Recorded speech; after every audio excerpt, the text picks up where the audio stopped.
Punjab Nabha jail నుంచి పరారీ కేసులో పోలీసులు పురోగతి సాధించారు. ఖలిస్తాన్ ఉగ్రవాది మింటూను అరెస్ట్ చేశారు.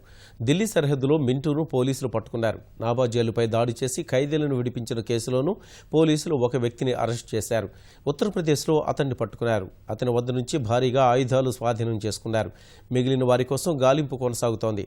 పంజాబ్ సమీప రాష్ట్రాల సరిహద్దుల్లో నిఘా పెంచారు.